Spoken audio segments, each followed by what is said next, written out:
Okay guys, so welcome back in our YouTube channel. So we have Pajero 2010 model. We are going to replace the shifting cover. That is the episode for today.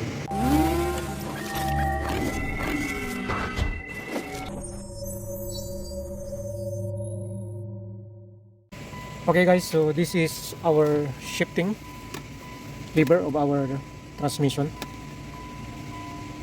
So as you can see, the cover of our shifting lever of our automatic transmission. So no more plastic cover. So that's our episode for today. So we have here the part number inside. So this is the cover we are going to install. Okay, this is the part number of our shifting cover of our automatic transmission. So we will remove this shifting knob of our shifting lever of our transmission together this shifting knob of our four-wheel drive. Okay, so we will twist to counterclockwise rotation so that we can remove this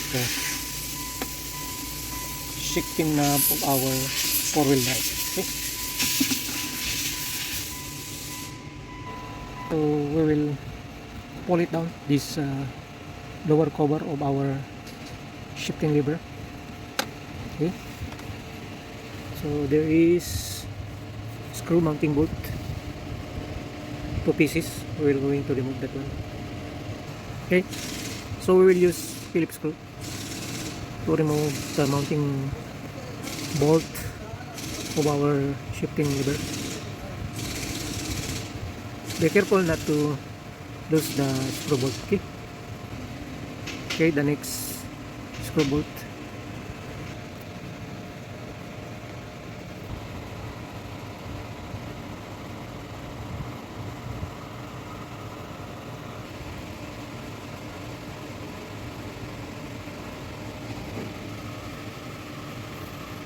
Okay, be careful to not broken this plastic of our shifting lever, and especially don't lose this bushing for our shifting lever.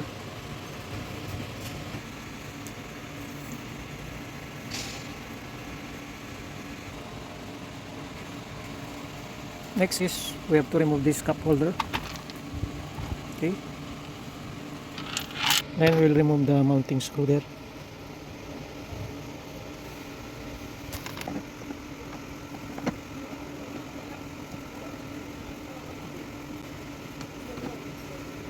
Only 2 pieces we have to remove, this screw bolt and this one.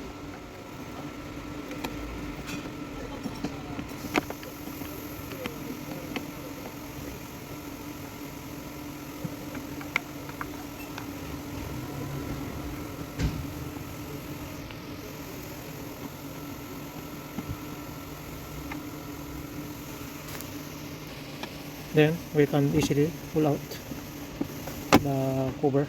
Okay,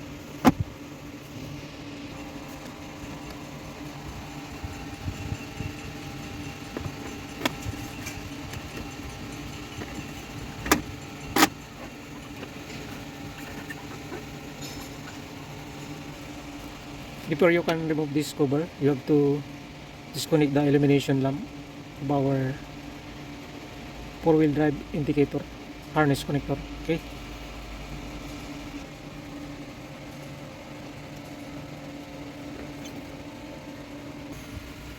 okay, this is the harness connector of our four-wheel drive illumination lamp harness connector. Okay,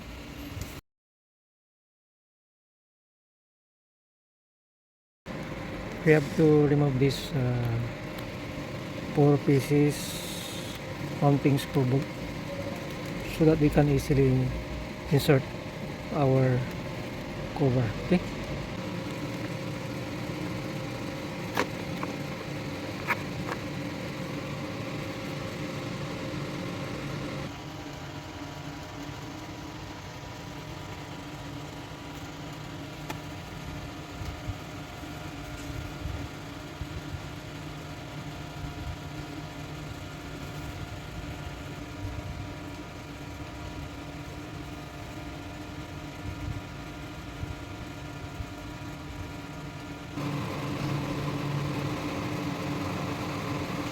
Like this is the proper installation of our cover shifting lever. Okay.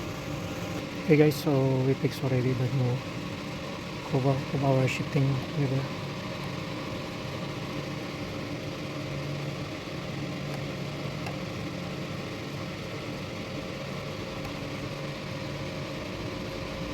Now ready to install. Okay,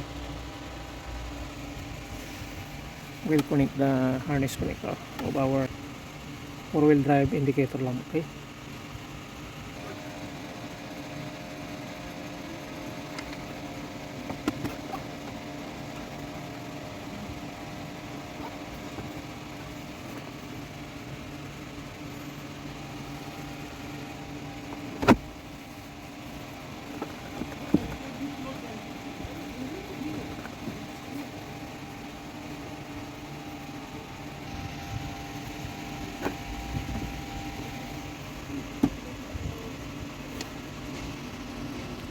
okay guys, so we fixed already the screw bolt, mounting screw bolt of our shifting lever cover. We return the ashtray holder, push it down. Okay, then our shifting knob of our shifting lever. Okay, the sliding bushing have to install. Okay, the cover of our shifting lever of automatic transmission, and we will return it back also. The shifting knob of our Safari Select four-wheel drive 2.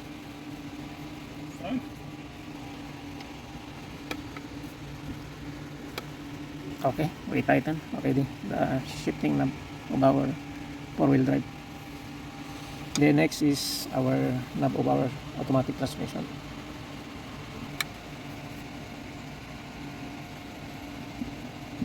Okay, then the screw bolt.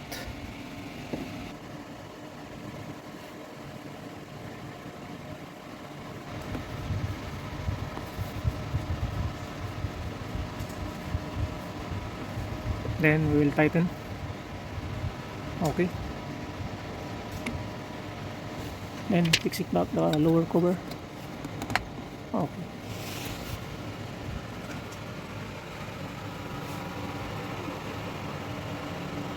okay, let's try to remove our shifting lever.